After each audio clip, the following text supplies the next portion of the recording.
বাহরাইনে নিহত প্রবাসী এসএম তারেকের মরদেহ শুক্রবার সন্ধ্যায় দেশে পৌঁছেছে। প্রায় ২৭ বছর আগে বাহরাইনে যাওয়া এই কর্মী ১ মাস আগে কর্মস্থলে ক্ষেপণাস্ত্র হামলার ধ্বংসাবশেষ পড়ে মারা যান। বিমানবন্দরে তার মরদেহ গ্রহণ করেন প্রবাসী কল্যাণ ও বৈদেশিক কর্মসংস্থান মন্ত্রী আরিফুল হক চৌধুরী, প্রতিমন্ত্রী মোহাম্মদ নুরুল হক ও পররাষ্ট্র প্রতিমন্ত্রী শামা ওবায়দ ইসলাম।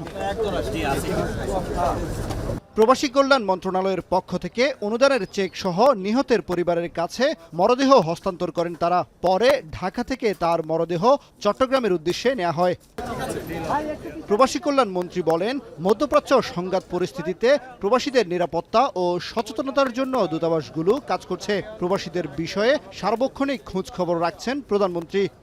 তারেক রহমানের এই সরকার মধ্যপ্রাচ্যের যুদ্ধ ঘোষণা হওয়ার পর থেকেই শুধু মরদেহ রিসিভ করা বা তাদের পরিবার এটা নয়, আমাদের এদেরকে সেফ রাখা এবং তাদেরকে অ্যাওয়ারনেসের মাধ্যমে যতটুকু সম্ভব যোগাযোগের মাধ্যমে যাতে আমাদের দেশে নিরাপদে ফিরিয়ে আনা যায়।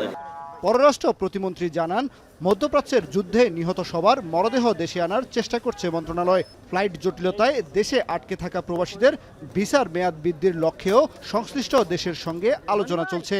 ভিসার মেয়াদ 1 মাস বাড়ানো হয়েছে এবং যে সকল দেশের ভিসার মেয়াদ আরো বাড়ানো দরকার সেগুলো আমরা ইতিমধ্যে কূটনৈতিক তৎপরতা চলছে, সেই ভিসার মেয়াদও বাড়বে। আমাদের বাংলাদেশিদেরকে হারিয়েছি 6 জনকে এবং আরো যাতে আমরা সেইটা না হারাই সেই ব্যবস্থা আমরা যতদূর সম্ভব আমরা নিচ্ছি।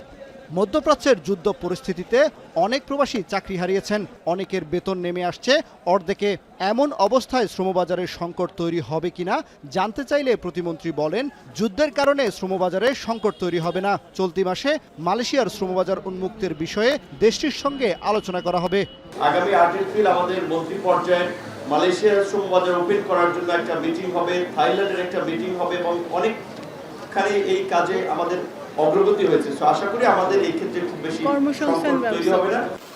মধ্যপ্রাচ্য সংঘাতে এই পর্যন্ত সৌদি আরব, আমিরাত ও বাহরাইনে ৬ বাংলাদেশি নিহতের তথ্য জানালেও কুয়েতে মাইন বিস্ফোরণে নিহত কুমিল্লার জাহেদ হোসেন ও ইরাকে নিহত মুন্সিগঞ্জের হবিপাইকের তথ্য নেই মন্ত্রণালয়ের কাছে।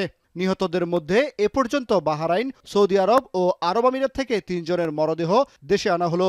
এছাড়া সৌদি আরবে নিহত বাচ্চু মিয়ার মরদেহ দূতাবাসের তত্ত্বাবধানে সেখানে দাফন করা হয়েছে। কামরুল হাসান, জনি, এখন, ঢাকা।